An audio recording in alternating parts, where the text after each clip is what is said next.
Bismillahirrahmanirrahim. Assalamualaikum warahmatullahi wabarakatuh.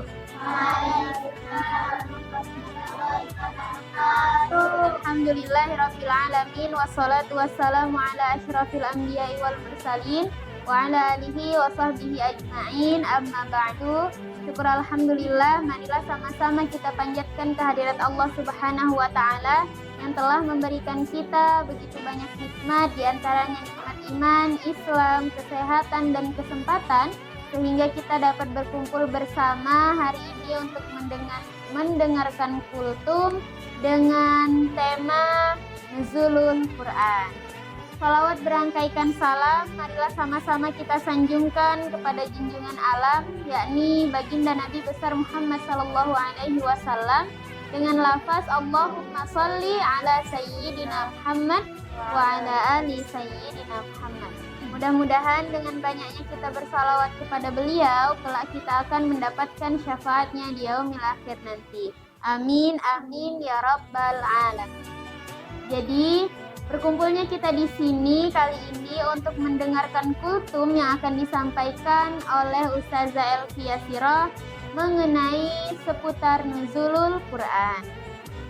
Jadi dalam bulan Ramadan itu ada satu hari di mana hari itu yang paling istimewa dari hari-hari yang ada di dalam bulan Ramadan, yakni Nuzulul Quran. Nah, kira-kira apa sih pengertian dari Nuzulul Quran? Nah, untuk penjelasannya nanti akan langsung disampaikan oleh Ustazah Elvi. Silahkan Ustazah. Bismillahirrahmanirrahim. Alhamdulillahirabbil alamin. Wassalatu wassalamu ala asyrafil anbiya'i wal mursalin wa ala alihi wa sahbihi ajma'in.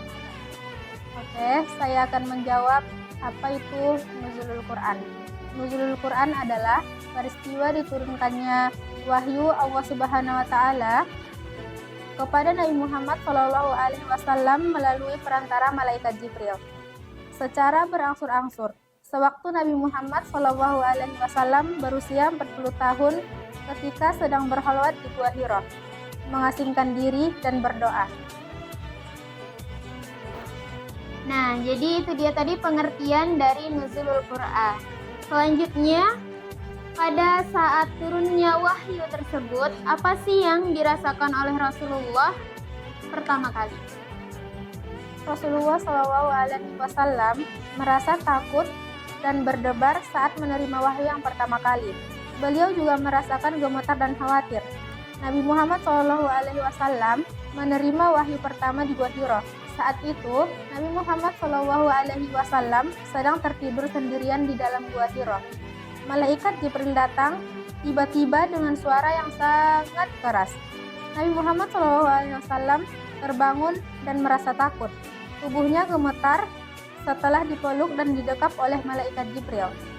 Nabi Muhammad SAW kembali ke rumah dengan perasaan sangat ketakutan. Beliau meminta istrinya Khadijah untuk menyelimutinya. Khadijah menenangkan Nabi Muhammad SAW dan mengajak Nabi Muhammad SAW menemui pamannya, yaitu yang bernama Waraqah bin Naufal. Waraqah berkata, ini adalah wahyu yang sama seperti yang diturunkan kepada Nabi Musa.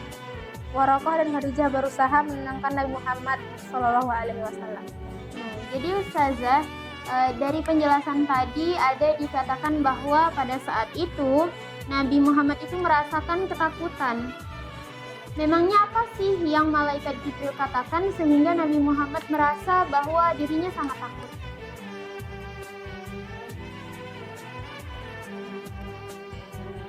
Ketika berada di Gua Hira, malaikat Jibril datang dan memerintahkan beliau untuk membaca ayat-ayat pertama dari surah Al-Alaq.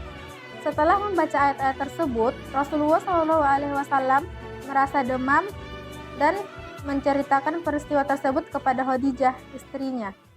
Oke, jadi pada saat di umur berapa Rasulullah SAW saja menerima wahyu? Nabi Muhammad SAW menerima wahyu yang pertama itu pada usia 40 tahun. Wahyu tersebut turun pada malam ke-17 Ramadan sekitar tahun 610 Masehi. kronologi penerimaan wahyu pertama, Nabi Muhammad SAW sering menyendiri di Gua Hiro untuk beribadah dan merenung. Pada suatu malam, malaikat Jibril datang membawa wahyu dari Allah Subhanahu wa Ta'ala. Nabi Muhammad terkejut dengan suara malaikat Jibril yang sangat keras. Lalu Nabi Muhammad merasa ketakutan, hatinya berdebar-debar dan tubuhnya bergetar. Nabi Muhammad SAW menerima wahyu yang pertama berupa surah Al-Alaq ayat 1-5. Wahyu pertama ini menandai awal kerasulan Nabi Muhammad SAW, di mana beliau diutus untuk menyebarkan agama Islam dan menyeru manusia kepada tauhid. Setelah menerima wahyu yang pertama, Nabi Muhammad kembali ke rumah Khadijah. Setelah itu, wahyu berhenti turun untuk beberapa waktu yang disebut dengan masa Fatratul Wahyi. Oke, jadi dari penjelasan yang Ustazah Elfi sampaikan tadi dapat kita simpulkan bahwasanya nuzulul Quran itu adalah proses turunnya wahyu, yakni Al-Quran secara berangsur-angsur. Dimulai dari wahyu yang pertama yaitu surah Al-Alaq ayat 1 sampai dengan 5. Kemudian pada saat itu juga Rasulullah SAW bertemu dengan Jibril dan merasakan ketakutan karena Rasulullah mengatakan bahwa dirinya itu tidak bisa membaca, tapi Jibril malah menyuruhnya membaca. Kemudian Nabi Muhammad pulang ke rumahnya menceritakan apa yang dia alami dan dia rasakan kepada istrinya Khadijah.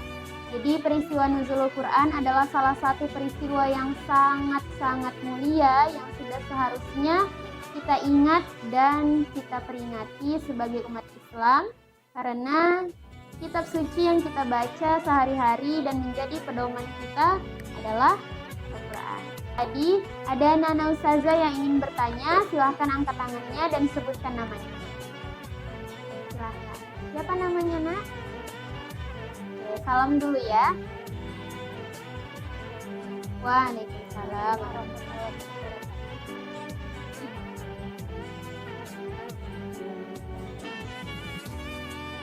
Oke. Surah apa yang pertama kali diwahyukan kepada Nabi Muhammad SAW? Surah yang pertama kali diwahyukan kepada Nabi Muhammad SAW yaitu surah Al-Alaq ayat 1-5.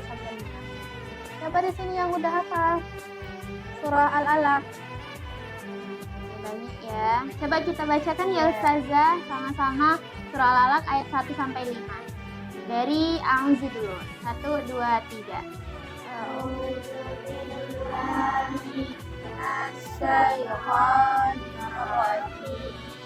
Bismillahirrahmanirrahim. Iqra bismi rabbikal ladzi khalaq. Khalaqal insana min 'alaq. Iqra wa rabbukal akram. Alladzi 'allama bil qalam. 'Allamal insana ma lam ya'lam. Oke, itu dia tadi jawaban dari pertanyaan Nisa. Untuk pertanyaan selanjutnya, boleh angkat tangannya, salam dan sebutkan namanya. Ada? Tidak ada ya. Jadi mungkin dengan dijawabnya pertanyaan Nisa tadi menjadi penutup untuk perjumpaan kita kali ini. Mudah-mudahan apa yang disampaikan oleh Ustazah Elfi bisa kalian ingat dan kalian amalkan dalam kehidupan sehari-hari. Lebih dan kurang, Ustazah mohon maaf beserta Ustazah Elfi. Wassalamualaikum warahmatullahi wabarakatuh.